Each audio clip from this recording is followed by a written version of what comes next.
നമസ്കാരം. ഒരാഴ്ചത്തെ ലോകവിശേഷങ്ങളുമായി വേൾഡ് ഡെസ്കിലേക്ക് ഏവർക്കും സ്വാഗതം.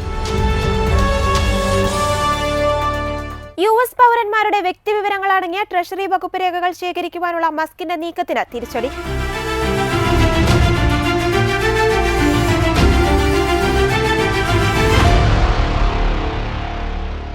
യുഎസ് പൗരന്മാരുടെ വ്യക്തിവിവരങ്ങൾ അടങ്ങിയ ട്രഷറി വകുപ്പ് രേഖകൾ ശേഖരിക്കുവാനുള്ള ഇലോൺ മസ്കിന്റെ ശ്രമം തടഞ്ഞ് കോടതി. മസ്കിന്റെ അധികാര പരിധിയിൽ പ്രവർത്തിക്കുന്ന ഗവൺമെന്റ് എഫിഷ്യൻസി വകുപ്പിനെയാണ് ലക്ഷക്കണക്കിന് യുഎസ് പൗരന്മാരുടെ ബാങ്ക് അക്കൗണ്ട് വിവരങ്ങളും സാമൂഹിക സുരക്ഷാ വിവരങ്ങളും അടങ്ങുന്ന രേഖകൾ ശേഖരിക്കുന്നതിൽ നിന്ന് യുഎസ് ഡിസ്ട്രിക്ട് ജഡ്ജി പോളെ എങ്കൽമയർ തടഞ്ഞത്. ട്രംപ് ഭരണകൂടത്തിന്റെ അനാവശ്യ ചെലവുകൾ കണ്ടെത്തുന്നതിനും ഒഴിവാക്കുന്നതിനും ആവശ്യമായ നിർദ്ദേശങ്ങൾ നൽകുവാൻ എന്ന പേരിലാണ് എഫിഷ്യൻസി വകുപ്പ് പ്രവർത്തിക്കുന്നത്. എന്നാൽ ഈ സാഹചര്യം ദുരുപയോഗം ചെയ്ത് പൗരന്മാരുടെ വിവരങ്ങൾ ഇലോൺ മസ്കും കൂട്ടരും തട്ടിയെടുക്കുകയാണെന്ന ആരോപണം ശക്തമായിരുന്നു. ഇതുമായി ബന്ധപ്പെട്ട് 19 അറ്റോർണി ജനറൽമാർ നൽകിയ പരാതിയുടെ അടിസ്ഥാനത്തിലാണ് ഇപ്പോഴത്തെ കോടതി ഉത്തരവ്. അതേസമയം വംശീയ വിദ്വേഷ പോസ്റ്റുകളുടെ പേരിൽ ഡിപ്പാർട്ട്മെന്റ് ഓഫ് ഗവൺമെന്റ് എഫിഷ്യൻസിയിൽ നിന്നും രാജിവെച്ച ജീവനക്കാരനെ തിരികെ നിയമിക്കുമെന്ന് ഇലോൺ മസ്ക് വ്യക്തമാക്കിയിരുന്നു. ഡോജിന്റെ മുൻ ജീവനക്കാരനായ മാർക്കോ എലിസിനെയാണ് മസ്ക് തിരികെ നിയമിക്കുവാൻ തീരുമാനിച്ചത്. തെറ്റ് ചെയ്യുന്നത് മാനുഷികമാണ്, ക്ഷമിക്കുന്നത് ദൈവികമാണെന്നും മസ്ക് എക്സിൽ കുറിച്ചു. വംശീയ പോസ്റ്റിന്റെ പേരിൽ രാജിവെച്ച എലിസിനെ തിരികെ നിയമിക്കണമോ എന്ന പോളിന് 78% പേരാണ് അനുകൂലമായി പിന്തുണച്ചത്. ഇതോടെ എലിസിനെ തിരികെ നിയമിക്കുവാൻ മസ്ക് തീരുമാനിക്കുകയായിരുന്നു. അതേസമയം US president Donald Trump, vice president JD Vance തുടങ്ങി ഒട്ടേറെ പേരും എലിസിന്റെ മടങ്ങിവരവിനെ പിന്തുണ നൽകിയിരുന്നു. അതിനിടെ അമേരിക്കൻ സർക്കാരിന്റെ ഡോജ് ടീമിനെ നയിക്കുന്ന ഇലോൺ മസ്കിന്റെ പ്രവർത്തനങ്ങളെ പ്രശംസിച്ച് പ്രസിഡന്റ് ഡൊണാൾഡ് ട്രംപ് രംഗത്തെത്തിയിരുന്നു. മസ്കും ഡോജ് ടീമും മികച്ചതെന്നാണ് ട്രംപിന്റെ പരാമർശം. മസ്കിന്റെ പ്രവർത്തനങ്ങൾ കോടതി വിലക്കിയ സാഹചര്യത്തിലാണ് ട്രംപ് പ്രതികരിച്ചത്. ഒന്നും നേടാനില്ലാതെയാണ് സർക്കാരിനു വേണ്ടി മസ്ക് പ്രവർത്തിക്കുന്നതെന്നും ട്രംപ് പറഞ്ഞു. ഇനി വിദ്യാഭ്യാസ വകുപ്പിലും പെന്റഗണിലും ചിലവുകൾ വെട്ടിക്കുറയ്ക്കുമെന്നും പ്രസിഡന്റ് ട്രംപ് വ്യക്തമാക്കി. അതിനിടെ അമേരിക്കയുടെ വിദേശ സഹായ ഏജൻസിയായ യുഎസ് ഏജൻസി ഫോർ ഇന്റർനാഷണൽ ഡെവലപ്മെന്റിന്റെ പ്രവർത്തനം നിർത്താനുള്ള നീക്കത്തിൽ ഇലോൺ മസ്കിനും പ്രസിഡന്റ് ഡൊണാൾഡ് ട്രംപിനും തിരിച്ചടി നേരിട്ടു. ആയിരക്കണക്കിന് ഏജൻസി ജീവനക്കാരെ അവധിയിൽ പ്രവേശിപ്പിക്കുവാനുള്ള തീരുമാനം താൽക്കാലികമായി നിർത്തിവെക്കണമെന്ന് ഫെഡറൽ ജഡ്ജി വിധിച്ചു. 2200 പേരെ ശമ്പളത്തോടു കൂടിയ അവധിയിൽ പ്രവേശിപ്പിക്കുവാനുള്ള നീക്കമാണ് നിർത്തിവെക്കുവാൻ ട്രംപ് നിയോഗിച്ച യുഎസ് ജില്ലാ ജഡ്ജി കാൾ നിക്കോളാസ് 2 ഫെഡറൽ എംപ്ലോയീസ് അസോസിയേഷനൊപ്പം യോജിച്ചു നിന്ന് നിർദ്ദേശിച്ചത്. തൊഴിലാളികളുടെ അഭ്യർത്ഥന കണക്കിലെടുത്തല്ല തന്റെ ഉത്തരവെന്നും ജഡ്ജി പ്രത്യേകം പരാമർശിച്ചു. American foreign service association, American federation of government employees എന്നീ യൂണിയനുകളാണ് USAID അടച്ചുപൂട്ടുവാനുള്ള നീക്കത്തിനെതിരെ രംഗത്തെത്തിയത്. ഏജൻസിയിലെ 2 സുരക്ഷാ ഉദ്യോഗസ്ഥരെ ട്രംപ് ഭരണകൂടം അവധിയിൽ പ്രവേശിപ്പിച്ചിരിക്കുകയാണ്. കൂടുതൽ മാർഗനിർദ്ദേശങ്ങൾ വഴിയെ നൽകാമെന്നാണ് അറിയിച്ചത്. USAIDയുടെ പ്രവർത്തനങ്ങൾ ഫലപ്രദമല്ലെന്നും US താൽപര്യങ്ങൾക്ക് വിരുദ്ധമാണെന്നുമാണ് ട്രംപ് വാദിക്കുന്നത്. കോവിഡ് മഹാമാരിയിലേക്ക് നയിച്ച പ്രൊജക്ടുകൾ ഉൾപ്പെടെയുള്ള ബയോ വെപ്പൺ ഗവേഷണത്തിന് USAID ധനസഹായം നൽകിയെന്നായിരുന്നു ആരോപണം. ഏജൻസിയെ ക്രിമിനൽ സംഘടന എന്നും വിളിച്ചിരുന്നു. അർജന്റീനയിൽ ചോര നിറത്തിലൊഴുകി നദി, പരിഭ്രാന്തിയിലായി പ്രദേശവാസികൾ.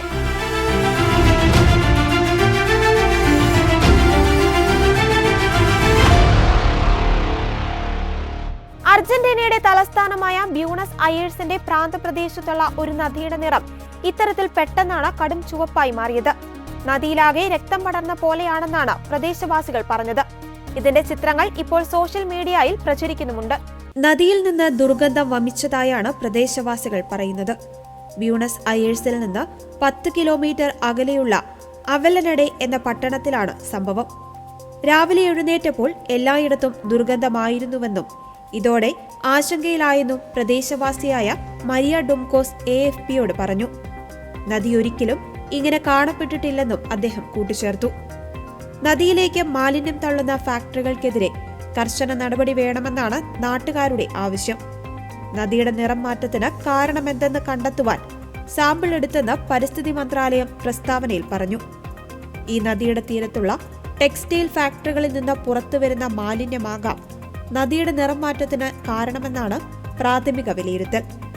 തുണികളുടെ ഡൈകളിൽ ഉപയോഗിക്കുന്ന വിഷപദാർത്ഥമായ അനിലിനാവാം ഈ നിറം മാറ്റത്തിന് കാരണമെന്നും അധികൃതർ പറഞ്ഞു.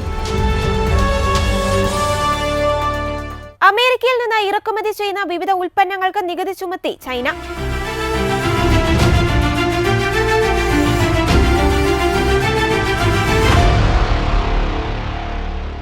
US പ്രസിഡന്റ് ഡൊണാൾഡ് ട്രംപിന്റെ ഇറക്കുമതി തീരുവ ചുമത്തലിന് അതേ നാണയത്തിൽ തിരിച്ചടി നൽകി ചൈന. കൽക്കരിയും പ്രകൃതിവാതകവും ഉൾപ്പെടെ യുഎസിൽ നിന്ന് ഇറക്കുമതി ചെയ്യുന്ന വിവിധ ഉൽപ്പന്നങ്ങൾക്ക് 10 മുതൽ 15% തീരുവ ഏർപ്പെടുത്തുന്നതായി ചൈന പ്രഖ്യാപിച്ചു. അന്യായ വഴിയിൽ കുത്തക പിടിക്കുവാൻ നോക്കിയതിന് US കമ്പനിയായ ഗൂഗിളിനെതിരെ ചൈന അന്വേഷണം പ്രഖ്യാപിച്ചിരിക്കുകയാണ്.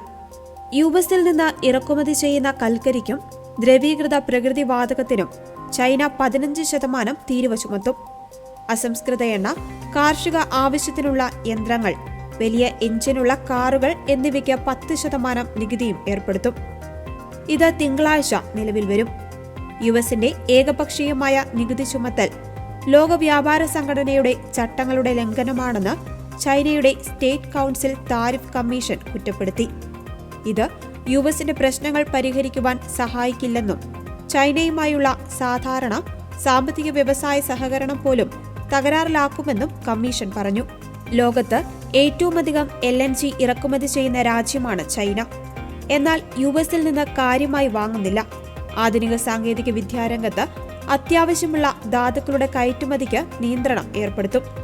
യുഎസിന്റെ സാമ്പത്തിക മേഖലയ്ക്ക് ആവശ്യമെന്ന് US ജിയോളജിക്കൽ സർവേ പറഞ്ഞിട്ടുള്ള ധാതുക്കളായ tungsten, tellurium, bismuth, molybdenum, indium ഉൾപ്പെടെയുള്ളവ നിയന്ത്രണത്തിന്റെ പരിധിയിൽ വരും.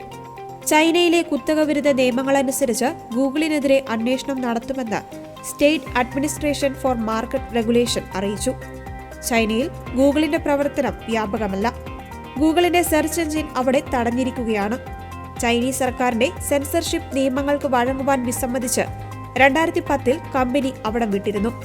കാൽവിൻ ക്ലെയിൻ, ടോമി ഹിൽഫിഗർ എന്നീ ബ്രാൻഡുകളുടെ ഉടമകളായ PVH ഗ്രൂപ്പ്, ബയോടെക്നോളജി രംഗത്ത് പ്രവർത്തിക്കുന്ന ഇലുമിന എന്നീ കമ്പനികളെ ചൈന വിശ്വസിക്കുവാൻ കൊള്ളാത്ത സ്ഥാപനങ്ങളുടെ പട്ടികയിൽ ഉൾപ്പെടുത്തി.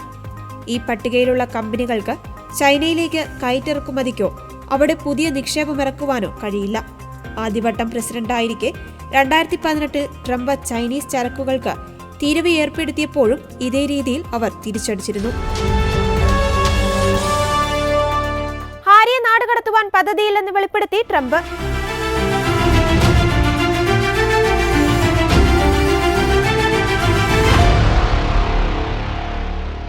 അനധികൃത കുടിയേറ്റക്കാർക്കെതിരെ അമേരിക്കൻ പ്രസിഡന്റ് നടപടി കടുപ്പിച്ചിരിക്കുന്ന ഈ സമയത്തും യുഎസിൽ കഴിയുന്ന ബ്രിട്ടീഷ് രാജകുമാരൻ ഹാരിയുടെ കാര്യത്തിൽ നിലപാട് മയപ്പെടുത്തിയിരിക്കുകയാണ് ഡൊണാൾഡ് ട്രംപ്. ഹാരിയെ അമേരിക്കയിൽ നിന്ന് നാട് കടത്തില്ലെന്നാണ് ഡൊണാൾഡ് ട്രംപ് ഉറപ്പിച്ചു പറയുന്നത്. ന്യൂയോർക്ക് പോസ്റ്റിന് നൽകിയ അഭിമുഖത്തിലാണ് അദ്ദേഹം ഇക്കാര്യം വ്യക്തമാക്കിയിരിക്കുന്നത്. എനിക്ക് ഹാരിയെ നാട് കടത്തുവാൻ താൽപര്യമില്ല. അയാളെ താൻ വെറുതെ വിടുകയാണ്. അല്ലെങ്കിൽ തന്നെ ഹാരിക്ക് അദ്ദേഹത്തിന്റെ ഭാര്യയുമായി നിരവധി പ്രശ്നങ്ങളുണ്ടെന്നാണ് ട്രംപ് പറഞ്ഞിരിക്കുന്നത്. 2020 ഹാരിയും ഭാര്യ മേഗൻ മർക്കലും ബ്രിട്ടീഷ് രാജകുടുംബം വിട്ട് കാലിഫോർണിയയിലേക്ക് എത്തുന്നത്. അതിനുശേഷം ഇരുവരും നോൺ പ്രോഫിറ്റ് ഓർഗനൈസേഷൻ ഉൾപ്പെടെ നിരവധി സംരംഭങ്ങളും ആരംഭിച്ചിരുന്നു.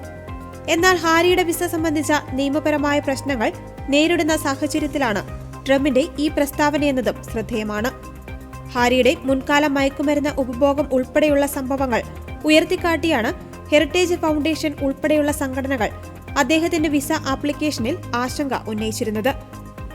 അദ്ദേഹത്തിന്റെ കുടിയേറ്റം ഉൾപ്പെടെ പുനഃപരിശോധിക്കുവാൻ ഹോംലാൻഡ് സെക്യൂരിറ്റി വിഭാഗത്തിനുമേൽ സമ്മർദ്ദവുമുണ്ട്. ഹാരിക്കും മേഗനുമെതിരെ ഡൊണാൾഡ് ട്രംപ് നടത്തിവരുന്ന അധിക്ഷേപങ്ങളുടെ തുടർച്ചയായും ഇപ്പോഴത്തെ പ്രസ്താവനയെ വിലയിരുത്തുന്നുണ്ട്. അമേരിക്കയുടെ മുൻ പ്രസിഡന്റായിരുന്ന ബൈഡന്റെ പരിഗണന ലഭിക്കുന്ന ദമ്പതിമാരാണ് ഹാരിയും മേഗനുമെന്ന് ട്രംപ് മുമ്പ് വിമർശിച്ചിരുന്നു. ഇതിനിടെയാണ് ഹാരിയുടെ ആത്മകഥയിൽ മുൻകാല മയക്കുമരുന്ന് ഉപയോഗത്തെക്കുറിച്ചുള്ള വെളിപ്പെടുത്തൽ ചൂണ്ടിക്കാട്ടി ഹോംലാൻഡ് സെക്യൂരിറ്റി വകുപ്പ് വിസ ആപ്ലിക്കേഷൻ എതിർക്കുന്നത്. ഇതിനിടെ കഴിഞ്ഞയാഴ്ച അന്താരാഷ്ട്ര ക്രിമിനൽ കോടതിക്കും ഉദ്യോഗസ്ഥർക്കും ട്രംപ് ഉപരോധം ഏർപ്പെടുത്തിയിരുന്നു. കോടതിക്ക് മോശം പെരുമാറ്റമാണെന്ന് ആരോപിച്ച ട്രംപ് ഉപരോധം ഏർപ്പെടുത്തിയ എക്സിക്യൂട്ടീവ് ഓർഡറിൽ ഒപ്പുവെച്ചു. അമേരിക്കയും ഇസ്രായേൽ ഉൾപ്പെടെയുള്ള രാജ്യങ്ങളെയും ലക്ഷ്യം വെച്ചുള്ള നിയമവിരുദ്ധ പ്രവർത്തനങ്ങൾ ICC നടത്തുന്നുവെന്നും ഉത്തരവിൽ വിമർശനമുണ്ട്. ICCക്കുള്ള സാമ്പത്തിക സഹായം അവസാനിപ്പിക്കുമെന്നും ട്രംപ് അറിയിച്ചു.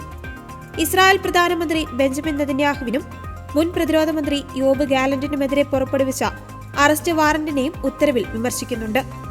ICCയുടെ സ്ഥാപക രേഖയായ റോം ചട്ടത്തിൽ അമേരിക്കയോ ഇസ്രായേലോ കക്ഷികളല്ലെന്ന് ട്രംപ് പറഞ്ഞു. ഇസ്രായേലിനും അമേരിക്കയ്ക്കുമെതിരെ ICC എടുത്ത അടുത്ത കാലത്തെ നടപടികൾ അപകടകരമായ മാതൃക സൃഷ്ടിച്ചു. ICCയുടെ ദുഷിച്ച പെരുമാറ്റം അമേരിക്കയുടെ പരമാധികാരം ലംഘിക്കുമെന്ന് ഭീഷണിപ്പെടുത്തുന്നു. അമേരിക്കൻ സർക്കാരിന്റെയും ഇസ്രായേൽ ഉൾപ്പെടെയുള്ള സഖ്യകക്ഷികളുടെയും ദേശീയ സുരക്ഷയും വിദേശനയ പ്രവർത്തനങ്ങളെയും ദുർബലപ്പെടുത്തുന്നുവെന്നും ട്രംപ് പറഞ്ഞു. ICC അന്വേഷണങ്ങളിൽ ഏർപ്പെട്ടിരിക്കുന്നവരുടെ അമേരിക്കയിലുള്ള സ്വത്തുക്കൾ മരവിപ്പിക്കുമെന്നും ഇവർക്ക് അമേരിക്കയിലെ പ്രവേശനം നിരോധിക്കുമെന്നും അദ്ദേഹം പറഞ്ഞു. ICC ഉദ്യോഗസ്ഥർക്കും കുടുംബാംഗങ്ങൾക്കും അമേരിക്കയിൽ നിരോധനം ഏർപ്പെടുത്തിയിട്ടുണ്ട്. അമേരിക്കയ്ക്കും സഖ്യകക്ഷികൾക്കുമെതിരായ ICC അന്വേഷണങ്ങൾ അന്യായവും രാഷ്ട്രീയ പ്രേരിതവുമാണെന്നാണ് ട്രംപ് ഭരണകൂടം പറയുന്നത്. നേരത്തെ 2020 ട്രംപ് ഭരണകൂടത്തിലും പ്രോസിക്യൂട്ടർ ഫാറ്റു ബെൻസൌഡയ്ക്കും മുതിർന്ന സഹായിക്കും അമേരിക്ക ഉപരോധം ഏർപ്പെടുത്തിയിട്ടുണ്ട്. അഫ്ഗാനിസ്ഥാനിൽ അമേരിക്കൻ സൈന്യം യുദ്ധക്കുറ്റങ്ങൾ നടത്തിയെന്ന ആരോപണത്തെ തുടർന്നുള്ള അന്വേഷണത്തിന് മറുപടിയായിരുന്നു ഉപരോധം. അതേസമയം അമേരിക്കൻ ഉപരോധം ICCക്ക് വെല്ലുവിളിയാകുമെന്നാണ് റോയിട്ടേഴ്സ് റിപ്പോർട്ട് ചെയ്യുന്നത്. അമേരിക്കയിൽ വീണ്ടും വിമാനാപകടം. പൈലറ്റ് അടക്കം 10 പേർ മരിച്ചു.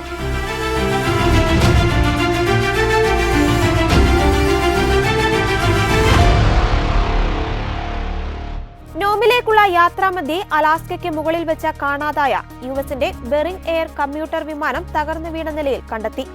അലാസ്കയുടെ പടിഞ്ഞാറൻ തീരത്തെ മഞ്ഞുപാളികളിൽ നിന്നാണ് വിമാനം കണ്ടെത്തിയത്. വിമാനത്തിലുണ്ടായിരുന്ന 10 പേരും മരിച്ചു. ഇവരുടെ മൃതദേഹങ്ങൾ കണ്ടെത്തിയതായി രാജ്യാന്തര മാധ്യമങ്ങൾ റിപ്പോർട്ട് ചെയ്തു. പൈലറ്റും 9 യാത്രക്കാരുമാണ് വിമാനത്തിൽ ഉണ്ടായിരുന്നത്. വ്യാഴാഴ്ച ഉച്ചകഴിഞ്ഞ് ഉലനക്ലീറ്റിൽ നിന്നാണ് വിമാനം യാത്ര തിരിച്ചത്.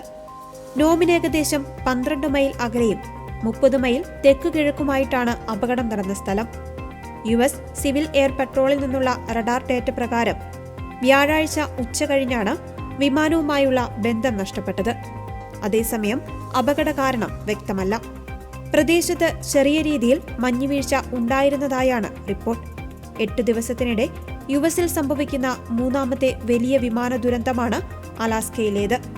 ജനുവരി 29-ന് വാഷിംഗ്ടണിൽ വിമാനവും സൈനിക ഹെലികോപ്റ്ററും കൂട്ടിയിടിച്ച് 67 പേർ മരിച്ചിരുന്നു. ജനുവരി 31-ന് ഫിലാഡൽഫിയയിൽ വിമാനം തകർന്നു വീണ് 7 പേരാണ് മരിച്ചത്.